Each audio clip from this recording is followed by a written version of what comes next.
మహోన్నత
నా వేదనలో నా బాధలో నీ కృంగిన వేదనలో నా తోడై ఉన్నావు. నా వేదనలో నా బాధలో నీ కృంగిన వేదనలో నా తోడై ఉన్నావు. నన్ను నడిపించు నా యేసయ్యా, నాకు తోడై ఉండు నా ప్రభువా. నన్ను నడిపించు నా యేసయ్యా, నాకు తోడై ఉండు నా ప్రభువా. నీ కృపయే ఇది బ్రతుకయ్యా. నా వేదనలో నా బాధలో నీ కృంగిన వేదనలో నా తోడై ఉన్నావు. నా వేదనలో నా బాధలో నీ కృంగిన వేదనలో నా తోడై ఉన్నావు. నా అన్నవారే నన్ను మరుచారయ్యా, అయిన వారే నన్ను అపహసించినారయ్యా. నా అన్నవారే నన్ను మరుచారయ్యా, అయిన వారే నన్ను అపహసించినారయ్యా. నా కన్నవారిని కోల్పోయినా నా సొంత జనులే నన్ను నిందించిన. నా కన్నవారిని కోల్పోయినా నా సొంత జనులే నన్ను నిందించిన. కన్నీటిని తుడిచి కౌగిలించినారు, కృప చూపి నన్ను రక్షించినారు. కన్నీటిని తుడిచి కౌగిలించినారు, కృప చూపి నన్ను రక్షించినారు. నన్ను నడిపించు నా యేసయ్యా, నాకు తోడై ఉండు నా ప్రభువా.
సాక్షిపాదము రక్షణకు మాత్రమే పడవ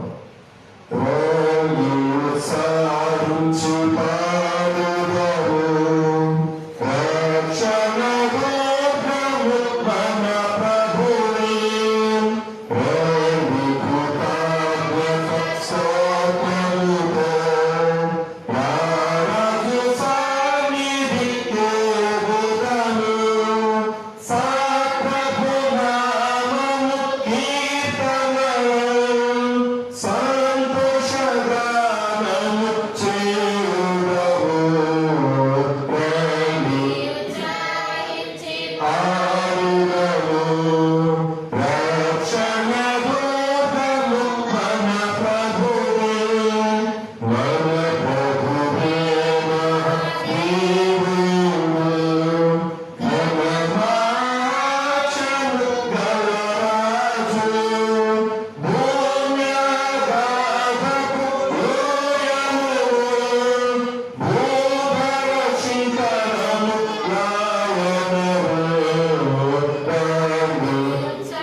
మీ కొరకు మీ కుటుంబాల కొరకు ప్రవేశించక జ్ఞాపకం ప్రతి ఒక్కరు మౌనండి మీ విధానం దేవాలయం ప్రార్థన చేసుకొచ్చున్నాను.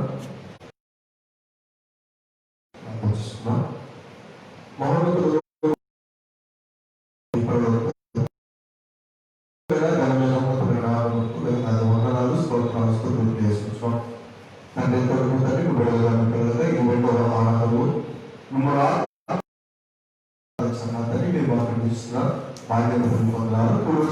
దీవించండి.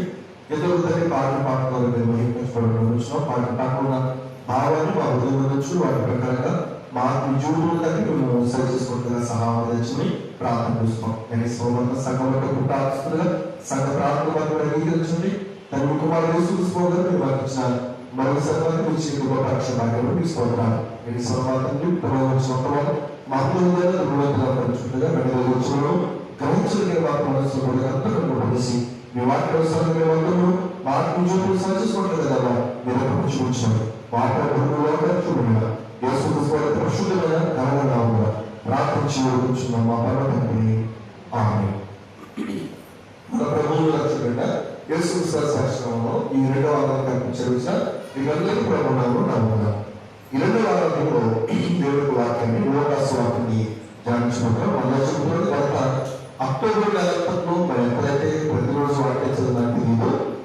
గత అక్టోబర్ 11 యోవేలు గ్రంథం నుండి మార్క్స్ వాక్య వరకు కూడా సుమారుగా 13 పుస్తకాలని కవర్ చేయబడింది దేవుడి కబడి.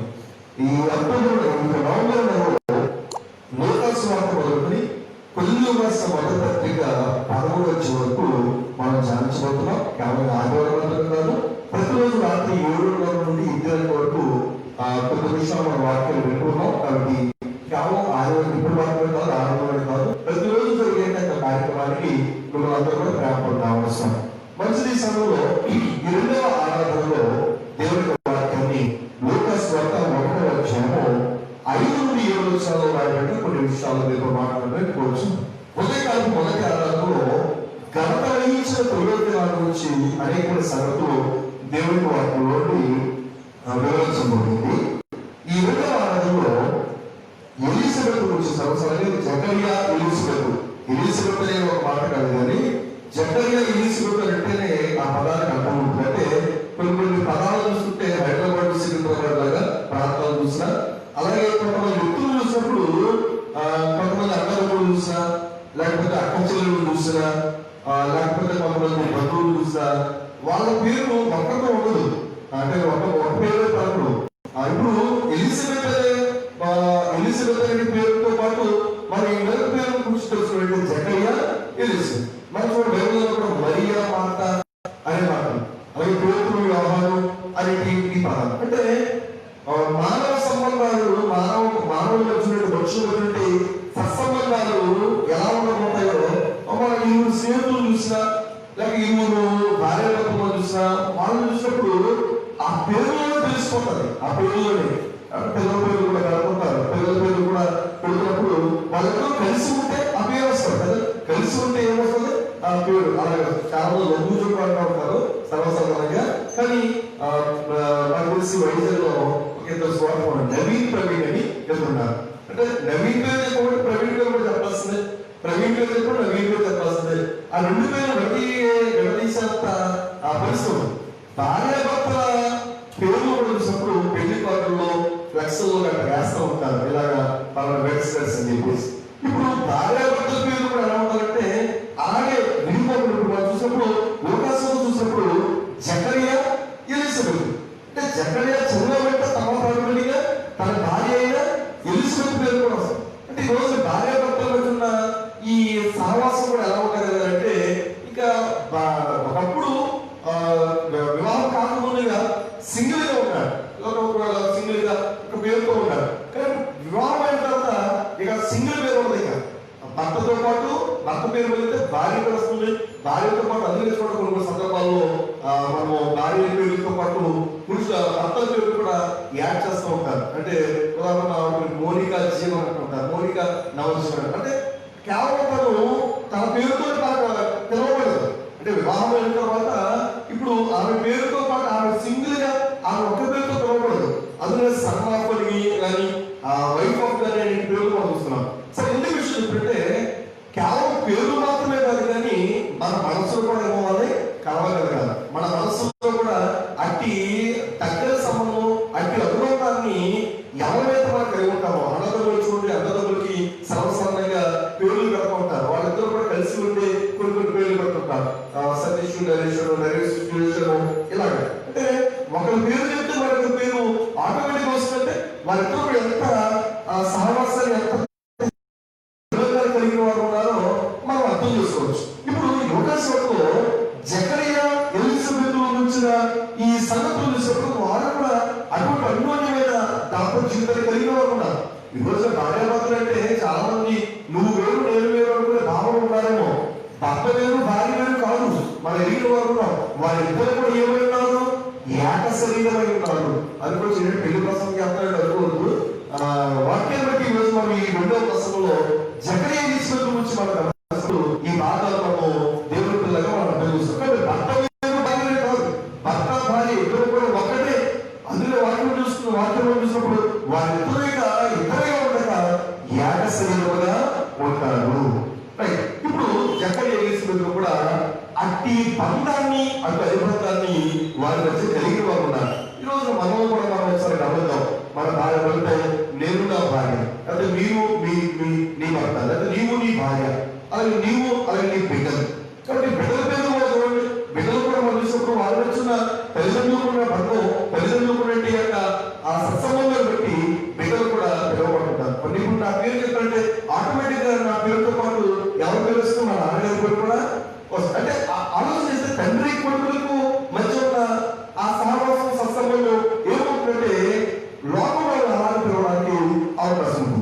అయితే ఈ జకరియా ఎలిజబెత్ వచ్చిన సత్యనారాయణ చూసినప్పుడు జకరియా అని పేరు కలిగిన వారు సుమారుగా బైబిల్ గ్రంథంలో ఒక 30 మంది ఉన్నారు. ఒకరు కాదు తెలియదు.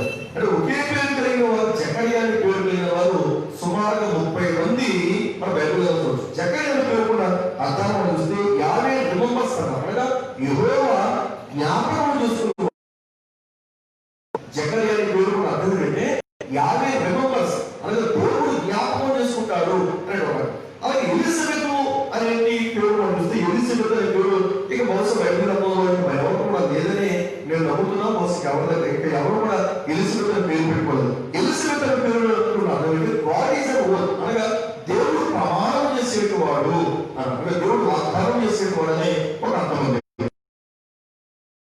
ఎందుకు ఈ ధర్మాన్ని గమనిస్తున్నట్టు ఉదయకాలంలో మొదటి ఆలోచన నుండి కొన్ని అద్భుతమైన సంగతులు విన్నాం. ఇప్పుడు 5 నుండి 7 వచనంలో జకరియా ఎలిజబెత్ నుంచి ఒక చక్కటి మాట మనం చూద్దాం. ఒక్కసారి మనం చూద్దాం. 7వ వచనాన్ని ఒకసారి 7వ వచనం ముందుగా 6వ వచనం మనం చూద్దాం. వీరిద్దరూ ఏమిటా ఒక్కసారి మనం చూద్దాం. ఉల్లేఖించవచ్చు.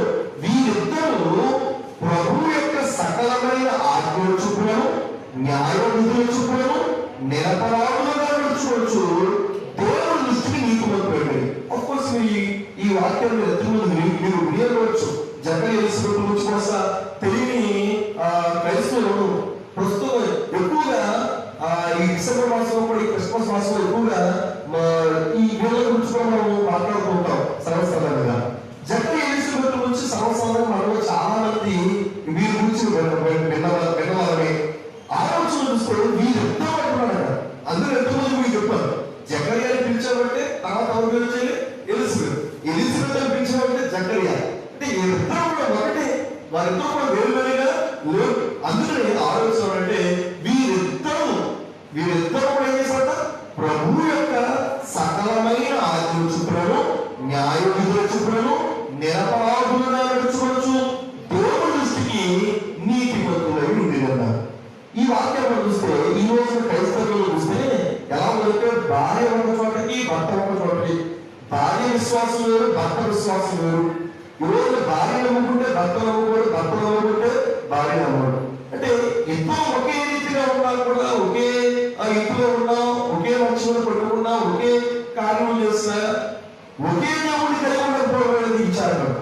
ఈ రోజున అనేకమైన అబద్ధులు కాబడిన వారు కూడా భార్యాభర్తలను వేరు చేసేవాడు, అన్నదమ్ములను వేరు చేసేవాడు, అక్క చెల్లెలను వేరు చేసేట వారిని ఈ లోకంలో మనం చూస్తూ ఉంటాం. అంటే మీరు గమనించిన వీరిద్దరూ అనే ఒక మాట ఈ ఆలోచన వస్తే ఇక వారి ఇద్దరు కూడా ఏమైనా ఒకే రీతిగా వీరిద్దరూ ప్రభు యొక్క సకలమైన ఆజ్ఞల చొప్పున న్యాయ విధుల చొప్పున నిరపరాధులుగా నడుచుకున్నారు. ఎందులో నిరపరాధులు? దేవుని ఆజ్ఞల విషయంలో నిరపరాధులు ఉన్నారు. ఈ రోజు మనుషుడు సర్వసాధారణంగా మన ఎలిజబెత్ 2 చూపిస్తే మీరు మీ అపరాధముల చేతలు పాపముల చేతలు ఏమి ఉన్నారు? చచ్చిన వారి ఉన్నారు అన్నారు. ఈ రోజున సర్వసాధారణంగా మన మధ్య కొన్ని అపార్థాలు వస్తూ ఉంటాయి. మనం కొన్ని సందర్భాల్లో ఒకరికి కొన్ని సందర్భాల్లో తప్పులు చేసేటువంటి కూడా అపరాధాలు చేస్తూ ఉంటాం. తర్వాత క్షమించడం వెళ్తాం, క్షమించడం కొడతాం, నా వల్ల తప్పలేదు, నన్ను మన్నించుని మనం ప్రాధాన్యపడుతుంటాం. అది వేరే విషయం. అయితే మీరు గమనించండి, దేవుని విషయంలో నిరపరాధులుగా ఉన్నారు వీరిద్దరు. అది మనం ఈ రోజున ప్రత్యేకంగా గమనించగలగాలి. అంటే ఎవరి విషయంలో ఈ రోజున ఆరాధన దేవుని సభకు వచ్చి దేవుని ఆత్మతో సత్యముతో ఆరాధించాలి. వెళ్ళకపోతే ఏమవుతుంది? ఏమవుతుంది అంటే పాస్ గారు రాలేదని అడుగుతారు. పక్కనే కాదు, రాలేదంటే ఏమైనా మన వారు ప్రార్థన రాలేదంటే రాలేదు అంటారు. ఎంత సమాధానం? పాస్ గారు దైవజనులు విశ్వాసుని అమ్మ మన వారు ప్రార్థన రాలేదమ్మా, ఏమైంది అంటే రాలేదని అంటారు. ఎంత సింపుల్ గా సమాధానం.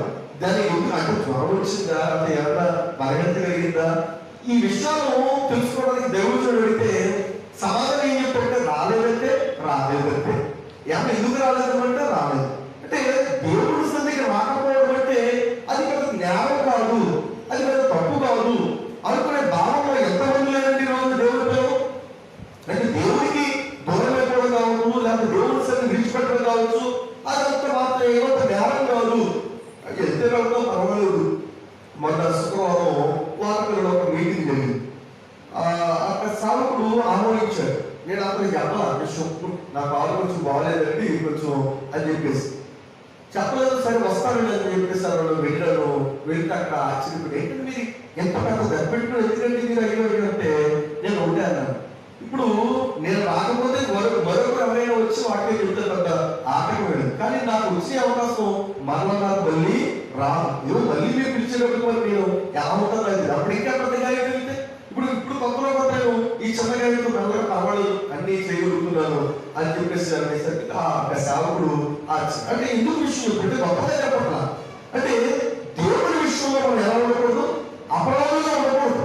ఇప్పుడు ఆ సేవకుడు వాక్యం చెప్పడానికి పిలిచాడు, నేను వెళ్ళలేదంటే అంటే కొంచెం వెళ్ళగలను పర్వాలేదు, పరిస్థితులు అనుకూలంగా ఇబ్బంది లేదు, కొంచెం పిల్లలు కొంచెం బండి తీసుకెళ్తారు, నాకు ఇబ్బంది లేదు, కొంచెం అలా కూర్చుంటాను చక్కగా వాళ్ళు చక్కగా తీసుకున్నారు చక్కగా వెళ్తాం, ఇబ్బంది లేదు, కష్టమేం లేదు.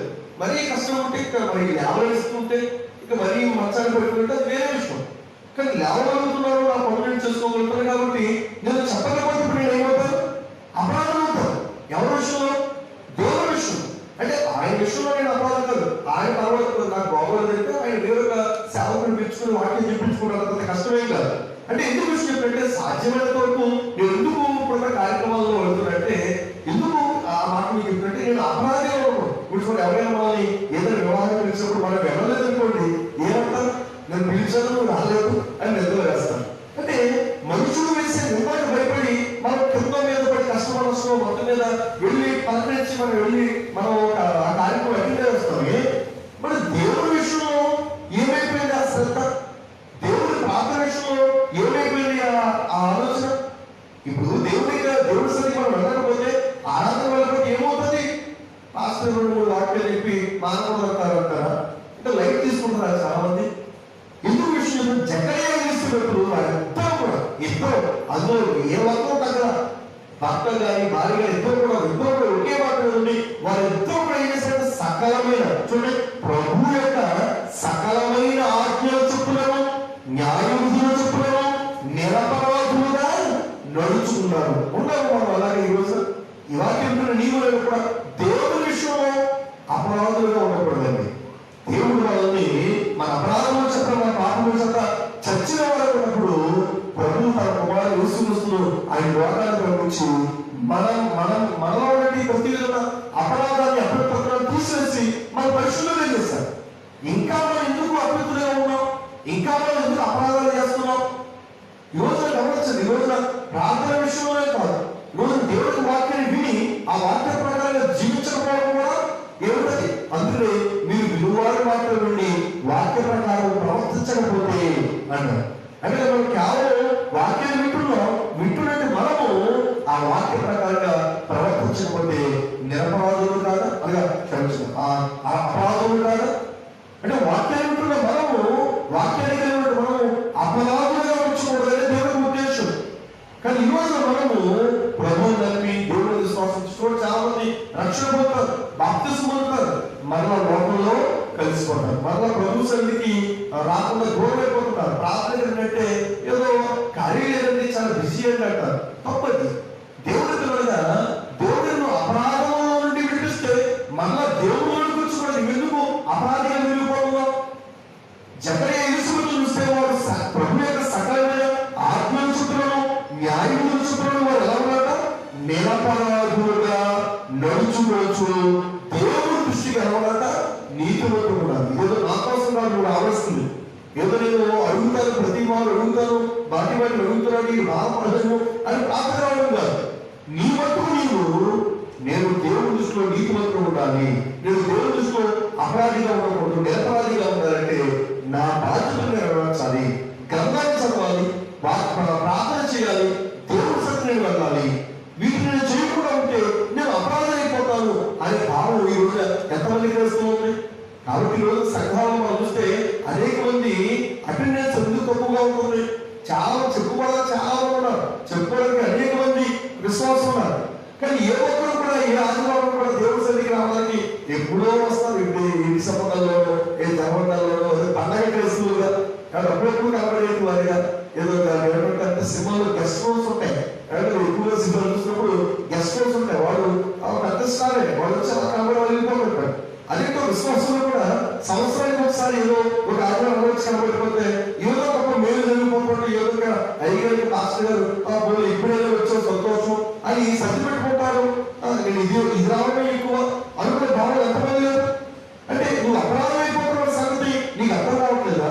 నువ్వు దేవుడు నమ్ముకుని నువ్వు దేవుడు విశ్వాసం దేవుడు దూరం అయిపోతే, దేవుడు విడిచిపెట్టేస్తే, లోపల నువ్వు కలిసిపోతే, నువ్వు దేవుడు విడిచిపోతే, దేవుడి గ్రంథాన్ని నువ్వు దేవుడి యొక్క మాటలు వినకుండా ఉంటే, దేవుడి గ్రంథాలను చదవకుండా ఉంటే, ప్రార్థన చేయకుండా ఉంటే నువ్వు అపరాధం అవ్వడం లేదా?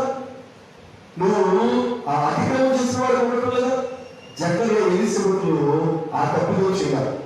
జక్కరియా ఎలీషబెతులు వారిద్దరూ కూడా చాలా మంది భార్య భర్తలు ఇద్దరు రక్షణ పొందిన కూడా నువ్వు వెళ్ళొచ్చేసే అంటారు. చాలా మంది ఏమైనా మనం మీ ఆవిడ వచ్చిన ఆడదంటే మా ఆవిడ వచ్చింది కదండి అంటారు. ప్రార్థన రాదంటే మా ఆయన వచ్చారు కదండి అంటారు. అంటే మీ ఆయన ఒక్కరి వస్తే సరిపోతుందా, లేకపోతే మీ ఆవిడ ఒక్కరికి వస్తే సరిపోతుందా? ఇక్కడ జక్కరియా ఎలీషబెతులు చూస్తే ఇద్దరు కూడా వారిద్దరు కూడా ఏం చేశారట? సకలమైన ప్రభు యొక్క సకలమైన ఆత్మ చొప్పున వారు ఏం చేశారట? నడుచుకున్నారు.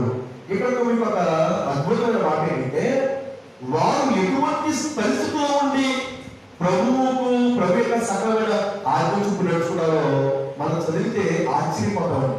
నిజంగా నీవు నేనప్పుడు ఈ రోజున ప్రభుత్వం వచ్చేటువంటి వారిలో ఉన్న మనము ఏదైనా జరిగితే, ఏదైనా మేలు జరిగితే, ఏదైనా ఉపకారం జరిగితే, లేకపోతే ఏదో మేలు చేస్తారనే ఉద్దేశంతో, ఏదో ఉపకారం చేస్తారనే ఆలోచనతో ప్రభు యొక్క ఆత్మను నడిపించేవారు, ప్రభు సన్నిధికి వచ్చేవారిని మనం లోకంలో చూస్తున్నాం. కానీ జక్కరియా ఎలీషబెతుల యొక్క విశ్వాసం ఎంత గొప్పదంటే, 7వ వచనం చూద్దాం సార్. 7వ వచనం మాట్లాడుతున్నాం. వారిద్దరూ కూడా ప్రభు యొక్క సకల ఆత్మ నడుచుకున్నారు. అయితే ఎలీషబెతు ఏమంట?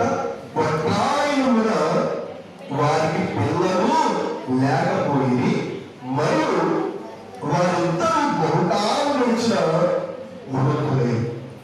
ఈ మాట చదువుతున్న ఏమవుతుంది అంటే, దేవుని యొక్క సకలమైన ఆజ్ఞ చొప్పున నడుచుకోవాలి అంటే ఎవరు నడుచుకుంటారు?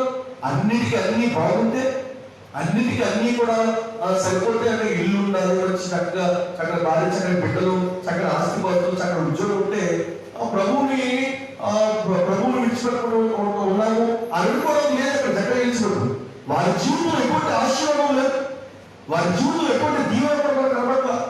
వారిద్దరూ కూడా ఎవరైనారంటే బహుళ ఆవరించి ఉన్నారు. అలాగే ఎలీషబెతు పట్టాలుగా ఉన్నదనే విషయాన్ని మనం చూస్తాం. పిల్లలు అనే ఒక విషయాన్ని చూస్తాం. నిజంగా ఎంత బాధ. ఈ రోజు చాలా మంది సమాజంలో పట్టించినప్పుడు, బిడ్డలు లేని దంపతులు పట్టించినప్పుడు వారి ఎంతటి నరకాలు కనిపిస్తామో ఇక వేరే చెప్పలేక వారిద్దరూ బాగున్నా కూడా చుట్టుపక్కల కొంతమంది అమ్మాయితో ఉంటారు, కొంతమంది అది కూడా క్రైస్తవులుగా ఉన్నవారే, దేవుడి పిల్లలు ఉన్నవారే ఏదో ఒకటి చెప్తారు. మీరు ఇలాగే అంటే సకల ప్రభు యొక్క సకలమైన ఆత్మ చొప్పున ప్రవర్తించిన, దేవుని దృష్టిలో నిర్ప్రవాదులుగా ఉన్నా, దేవుని దృష్టిలో నీతివంతులుగా ఉన్నా ఎందుకు వారి గర్వఫలం లేదు?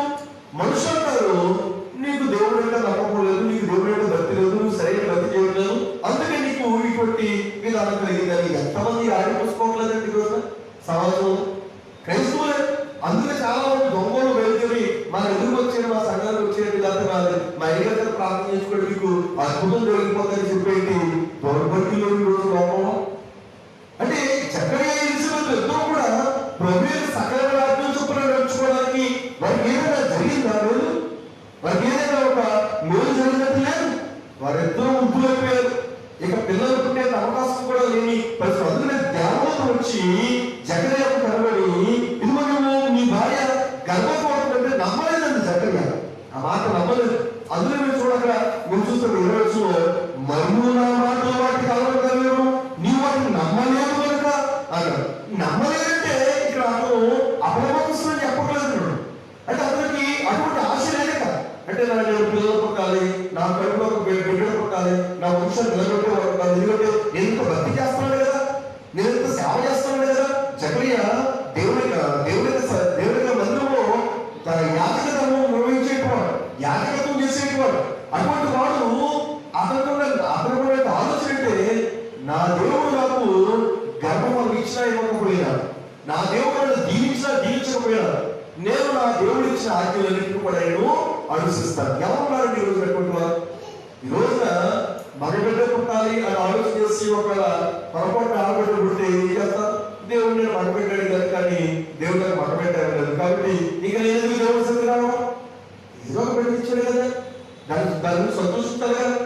ఈరోజు ఎంతో మంది క్రైస్తవులు విశ్వాసలే దేవుడు ఇచ్చిన బహుమానాన్ని బట్టి ఈరోజు అనేక మంది అందరూ ఎందుకు అటువంటి ఆలోచన వస్తాయంటే, ఇదిగో మా ప్రార్థన కంటే నీకు మగపిల్లలు కొడతాడు అని చెప్పి కొంతమంది ప్రభుత్వం కొంతమంది అటువంటి వారిని బట్టి చాలా మంది విశ్వాసం ఏమైపోతున్నారంటే, ఇదిగో నాకు నేను ప్రభువు నమ్ముకుంటే ఇలా జరుగుతుందంట, ప్రభువు నమ్ముకుంటే నాకు పెళ్లి అవుతుంది, ప్రభువు నమ్ముకుంటే ఉద్యోగం వస్తుంది, ఇంకా మీకు చెప్పవలసిన లేదు, ప్రతిసారి మీకు చెప్పే మాట లేదు.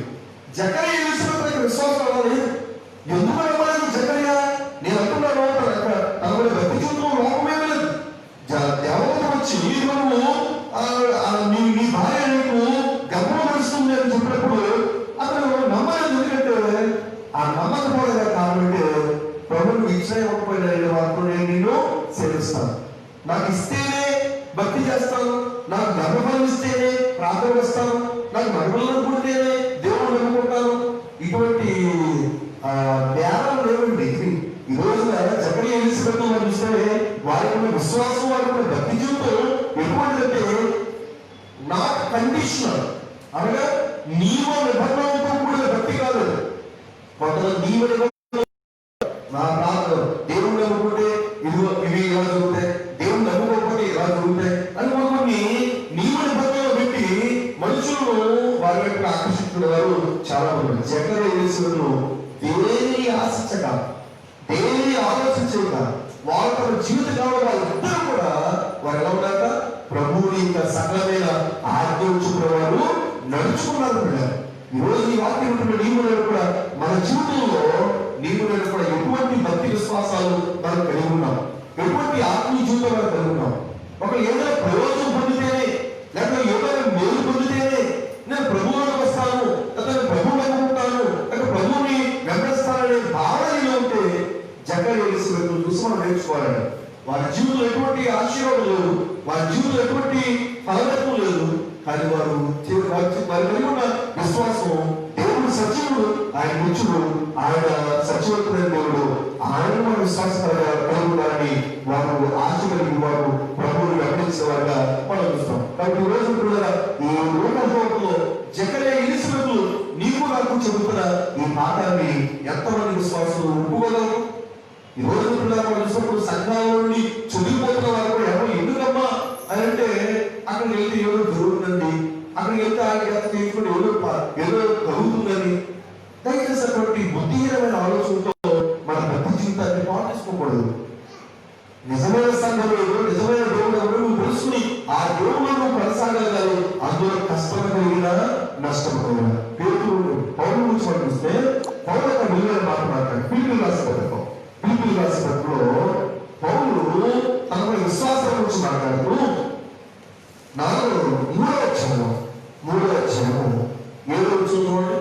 పిలుపులు రాసిన పత్రిక 3వ అధ్యాయంలో అయినను ఏవి నాకు లాభకరమై ఉండేదో వాటిని క్రీస్తు నిమిత్తము నష్టముగా ఎంచుకుంటుంది అన్నాడు. ఏదైతే లాభాన్ని ఇస్తుందో ఆ లాభాలన్నింటినీ కూడా నేను క్రీస్తులో ఏం చేశాను? నష్టముగా ఎంచుకున్నాడు. ఆ తర్వాత క్రీస్తును సంపాదించుకుని అనేమాట. ఆ 11వ వచనం చూస్తే ఆయన శ్రమలో పాల్గొట్టులో ఎలుగులో సమస్తము నష్టపరుచుకుని వాటిని పెంటతో సమానంగా ఎంచుకుంటున్నాడు. అంటే ప్రభువు సమస్తాన్ని విడిచిపెట్టాడు. ఏదో సమస్తం సంపాదించుకోవడం కాదు, కానీ ఏదో పొందుకోవడం కాదు, కానీ ప్రభు కొరకు. అందుకనే దేవుని శిష్యులు, ప్రభు యొక్క శిష్యులు చూసినప్పుడు వారు తమ వరులు విడిచిపెట్టారు, తమ గోళ్ళు విడిచిపెట్టారు, తమ తల్లులు విడిచిపెట్టారు. సమస్తాన్ని ఎందుకు విడిచిపెట్టారు? వారు ప్రభుత్వం ఎందుకు వెంబడించారు? అలాగే ఏదైతే విడిచిపెట్టారో అప్పుడు ఎక్కువ ఆశీర్వాదం దేవుడిస్తారు. మరింతగా దేవుడు నిత్య జీవాన్ని అనుగ్రహిస్తున్న విశ్వాసం వారిలో ఉంది. జకర్యా ఎలిజబెత్లో విశ్వాసం కూడా ఎటువంటిదంటే, మా దేవుడు నమ్మితే మా దేవుడు మాకు నిత్య జీవం ఇస్తాడు. గర్భఫలం ఇవ్వకపోయినా పర్వాలా, ఉద్యోగం ఇవ్వకపోయినా పర్వాలా, లేకపోతే లాభాలు ఇవ్వకపోయినా పర్వాలా, ఏం చేసినా పర్వాలా, కానీ దేవుడు మనకి ఇవ్వబోతున్నాడు, నిత్య జీవాన్ని ఇస్తున్నాడు. ఆ నిత్య జీవాన్ని స్వతంత్రించుకోవడానికి ఆనాడు జకరియా ఎలిజబెతు వారిద్దరూ కూడా, అంటే ఇద్దరు కూడా ఎటువంటి భక్తియంత కనబట్ల, ఇద్దరు కూడా ఒకే రీతిగా ప్రభు యొక్క సకాలను ఆజ్ఞాపించుకున్న నడుచుకోవడానికి నిర్ణయించుకుని వారు దేవుని దృష్టిలో నిరపరాధులుగా, దేవుని దృష్టిలో నీతివంతులుగా ఉన్నారంటే ఈ రోజు ఈ వాక్యం ఉన్న ప్రభుత్వాలు వీరు నేను మనం అందరూ కూడా ఈ రోజు నీ జీవితంలో ఏదైనా జరిగితేనైనా దేవుడి వద్దకు రావడం, ఏదైనా కీడు కలిగితే దేవుడు దూరం అయిపోతావా, ఏదైనా సమస్య వస్తే దేవుడు విడిచిపెట్టేస్తావా, ఏదైనా శోధన కలిగితే దేవుడు నుండి దూరం అయిపోతావా? అలా కాకుండా మన జీవితాన్ని మనం కాపాడుకోగలరా? అపవాది అనేక విధులుగా మనం దేవుడిని వివరించడానికి, దేవుడు గౌరవించడానికి అనేక విధులు ప్రయత్నం చేస్తున్నాడు.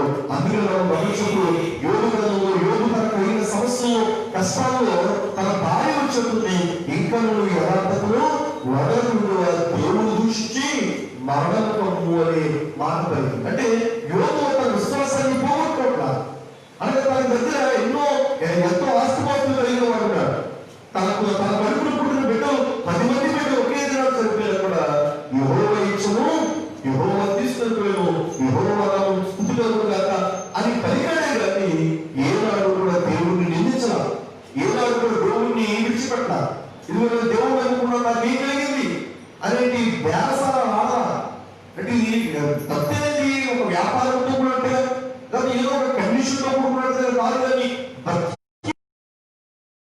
భక్తి అనేది నీ జీవితంలో ఈ లోక సంబంధంగా, ఈ భూ సంబంధంగా ఒక ఎటువంటి మేలును పొందుకోకపోయినా మనము దీర్ఘవాడిన లాభం నుంచి మనం ఎగిన వారు లోకాసు 16 అక్కడ ధనవంతుడు ఉన్నాడు, దరిద్రుడైన లాజరు ఉన్నాడు.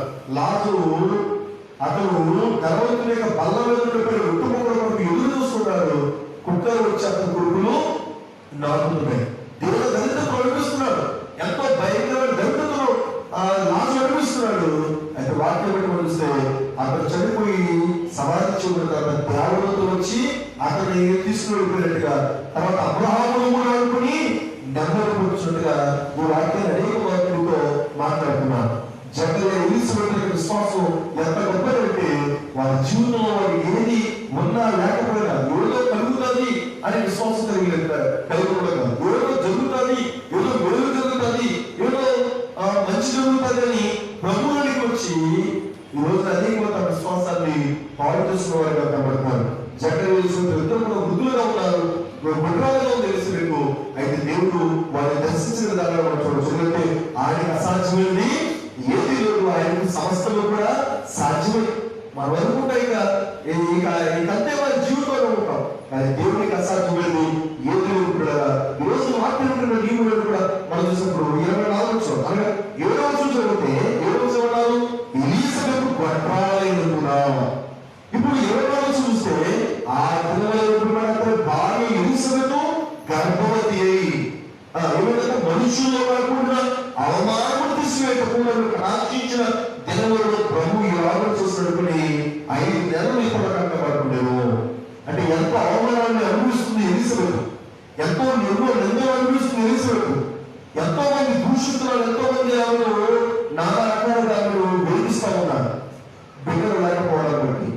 కానీ ఆమె ఎంత మాత్రం కూడా దేవుని పట్ల తన విశ్వాసాన్ని పాడు చేసుకున్నారు. ఎంతమంది ఎన్ని రకాలుగా అవమానించినా, ఎంతమంది ఎన్ని రకాలుగా నిందించినా, దూషించినా ఆమె దేవుని యొక్క సకలమైన ఆజ్ఞించుకున్నాడు. ఊళ్ళో చాలా మంది విశ్వాసం దేవుడు వారి కుటుంబం ఏదైనా శోధన ఉంటే, వారి కుటుంబం ఏదైనా వ్యాధులు ఉంటే ఏం మానేస్తారండి? ప్రార్థన మానేస్తారు. మిగిలి ఏమి మాత్రం నిలబడమన్న అశుభ్రంగా సేవకు అదే మాట. నేను ఏది మళ్ళా తినడం మానలేదు, స్నానం చేయడం మానలేదు, ఏది మానలేదు, పడుకోవడం మానలేదు, ఏది మానలేదు. మరి ప్రార్థన మానేయాలి అంటే ఏదైనా చిన్న శోధన కలిగితే ఎక్కడ దేనికి మనం పడతాం అంటే ప్రార్థన మానేయాలా? ఎలిజబెతు అవమానాలను ఎదుర్కొంటుంది, ఆమె ఎంతో అనిపిస్తుంది, ఎంతో మంది ఆమె దూషిస్తున్నారు. మీరు దేవుని సేవకులు మీకే ఏంటి? ఇటువంటి వారు లేదా? ఇటువంటి వారు విశ్వాసంలో ఉన్నారు, సేవకులు ఉన్నారు, పెద్ద సేవకులు అంటున్నారు, మరి బిడ్డలేదురా అని అంటుంటారు. కాబట్టి వాక్యాన్ని మనం చూస్తే దేవుడికి వాళ్ళ గంధం బోధిస్తూ ఉంది. దేవుడికి పరిశుభ్రంగా రాయబడిన మాట, వారు ఉన్నా లేకపోయినా వారు ప్రభువును ఆరాధించే ఆరాధించేవారుగా, సకలమైన ఆత్మ చొప్పున వారు న్యాయం చొప్పున వారు నడుచుకుని దేవుని దృష్టి నిరపరాధులుగా నీతివంతులుగా ఉన్నారంటే ఈరోజు నీ భక్తి ఎలా ఉంది, నా భక్తి ఎలా ఉంది, నీ విశ్వాసం ఎలా ఉంది, నా విశ్వాసం ఎలా ఉంది పరిశీలన చేసుకుందాం. జకర్యా ఎలిజబెత్ విశ్వాసం ఎంత ఉన్నతంగా ఉందంటే వారి జీవితంలో అవమానాలు పొందుకుంటున్నారు, నింద అనుభవిస్తున్నారు, దోషపాడుతున్నారు, పేరుకు సేవ చేస్తున్నారు, యాజక ధర్మం నిర్వహిస్తున్నారు జకర్యా. ఆ యాజకుడు భార్య ఎలిజబెత్ ఉంది, అయినా కూడా ఆ యాజకుడు కుటుంబంలో ఆశీర్వాదం లేకపోయినా అందులో జకర్యా నమ్మలేదు. బిడ్డలు కావాలని అడిగారు. ఎవరు బిడ్డలు కావాలని కోరుకున్నారు? కోరుకున్నారు. ఏం కోరుకున్నారు? వారు దేవుడి ఇచ్చిన నిత్య జీవాన్ని వారు కోరుకుని వారు దేవుడి దృష్టిలో ఎలా ఉన్నారు? నిరపరాధులుగా, నీతిమంతులుగా ఉన్నారు. ఈ రోజు మనుషులను ఎన్నో రకాలుగా నిందించవచ్చు, నీకున్న ఆ లోపాలను బట్టి, నీకున్న పరిస్థితులు బట్టి. కానీ నీ యొక్క విశ్వాసం ఎలా ఉండగలరంటే, మన యొక్క విశ్వాసం ఎలా ఉండగలరంటే గమనించండి, మనం ఏదో ఆశించి కాదు మనం ప్రభువులో విశ్వాసించడం. ప్రభువు అందుకని మనం ఆయన శత్రుపురుషుల గురించి మాట్లాడుతూ మన దేవుడు ఈ వండించిన అగ్నిగుండం నుండి రక్షించటకు సమర్థుడు. ఒకవేళ రక్షింపకపోయినను నువ్వు నిలబెట్టించిన బంగారు ఒక్కనే మొక్కమన. ఈరోజు అనేక అబద్ధికులు నేను మార్చివేయడానికి, లేకపోతే అనేక అబద్ధికులు నేను దేవుడి నుండి దూరం చేయడానికి, అనేకులతో మాట్లాడుతున్నప్పుడు దయచేసి వారి యొక్క ఉచ్చులో పడిపోవద్దు, వారి యొక్క అబద్ధపు మాటలోనికి నువ్వు జారిపోవద్దు. సత్యమైన సంఘంలో ఉన్నావు, దేవుడి నిజమైన సంఘంలో, క్రీస్తు సంఘంలో ఉన్నావు. కాబట్టి ఇటువంటి సత్యమైన సంఘంలో ఉన్న నీవు దేవుడి తన స్వరం నుంచి సంపాదించిన సంఘంలో ఉన్న నీవు చెదిరిపోతూ బెదిరిపోతూ ఒకవేళ నువ్వు ఉన్నట్లయితే వాక్యం వస్తుంది. అది సరైన విశ్వాసమో కానీ నీలో విశ్వాసం ఎలా ఉండదంటే నేను సమస్తాన్ని పరీక్షించి మేలేదని చేపట్టుకున్నాను. కానీ మేలైన దాన్ని చేపట్టుకుంటే నాకు నిజమైన మేలేంటంటే ఈ భూమి మీద ఉండేటి జీవులతో నాకు దేవుడు అందులో ఆ యేసుక్రీస్తు ఆత్మ సంబంధమైన ప్రతి ఆశీర్వాదం కూడా ఆయన మనకి అనుగ్రహిస్తాడు. ఆత్మ సంబంధంగా ఆశీర్వించబడాలి. భౌతిక సంబంధంగా ఆశీర్వించబడితే ఆశీర్వాదం పడలేదా ప్రభు అనుకుంటున్నాం, ఆశీర్వాదం పడలేదు దేవుడు విశ్వాసిస్తున్నాం. ఆరాధన విశ్వాసిస్తే నీ భక్తి వ్యక్తమే. అందులో వాటి కోసం వెళ్ళిపెట్టుకో. ఈ జీవితకాలం మట్టికి నువ్వు ప్రభువులను నిరీక్షించేవాడు మీరు మనుషులందరి కంటే మీరు ఏమంటారు? పొరపాటు ఉంటారు. మీరు అక్కడ మాట్లాడుకోవచ్చు. కోరికలాసి మాట్లాడుకుంటున్నా కోరికలాసి పత్రిక 17వ అధ్యాయం 11వ వచనం చూస్తే 12వ వచనం ఈ జీవితకాలం మట్టికి మనం క్రీస్తునందు నిరీక్షించాలి. ఈ 70 సంవత్సరాలే కాదు భక్తి అనేది. మనం చూస్తున్న భక్తి మన విశ్వాసం అనుకుంటాం. ఈ 70 సంవత్సరాల ఈ భూమి జీవితం కోసం బతుకున్నారు చాలా మంది. పాపం తెలియక ఈ 70 సంవత్సరాల ఈ భూసంబంధ జీవితం కోసమే ప్రభువును విశ్వాసిస్తాడు. కానీ నువ్వు ఉంచిన విశ్వాసం, నువ్వు కలిగిన భక్తి అది కేవలం భూసంబంధమైనది కాదు, అది పరసంబంధం. అందుకే పునరుపన్నాడు దైవభక్తి ఎప్పటి జీవ విషయంలో రాబో జీవ విషయంలో అన్నాడు. అంటే రాబోయే ఒక జీవితం ఉంది. నువ్వు కలిగిన భక్తి విశ్వాసం దేవుడు నువ్వు పునాదేశంటే రాబోయే జీవితం. చాలా మంది ఒక అపాసించవచ్చు. ఎవరైనా ఇప్పుడు చూడండి, ఉదాహరణ ఒక టీచర్ కావాలనుకోండి, ఒక ఉపాధ్యాయుడు, ఒక వైద్యుడు, ఒక ఇంజనీరు ఎవరైనా కావాలంటే ఏం చేయాలి? వాడు చిన్నతనం నుండి కూడా చదవాలి. చదువుతున్నప్పుడు పిల్లలు పెడుతుంది. ఏమవుతారు నువ్వు అంటే నేను డాక్టర్ అవుతాను, నేను లాయర్ అవుతాను, నేను టీచర్ అవుతాను అన్నటువంటి ఊరుకారు. ఎప్పుడో టీచర్ ఇప్పుడు ఎందులో చదవడం అంటే ఏమన్నా న్యాయబద్ధమే? అంటే ఈరోజు చాలా మనుషులు అజ్ఞానం ఎలా ఉంటే రాబోయే జీవితం కోసం ఈ భూమిలో భక్తి కలిగి ఉండాలి, భక్తి చేయాలి, విశ్వాసం కలిగి ఉండాలంటే ఎవరో చెప్పాడు రాబోయే జీవితం ఎవరు చూసాడు? ఈ భూమి మీద భక్తి చేస్తామంటే ఆ భక్తికి తగ్గట్టుగా ఆ దేవుడు మాకు ఏదైనా చేస్తే అప్పుడు ఆయన నిజమైన దేవుడు అని బుద్ధి లేదా? నేను భక్తి చేస్తా, పాటలు పాడుతున్నాను, వాక్యం చెప్తున్నాను, కాలుస్తున్నాను, నేను దేవుడు అనుకున్నాను, మరి నాకేంటి?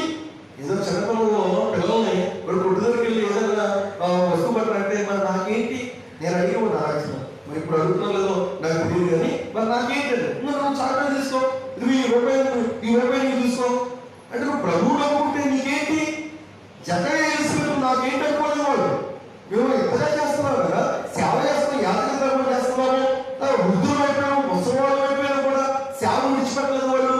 ముసలి వాళ్ళు అయిపోయిన భక్తి వారు విడిచిపెట్టాల.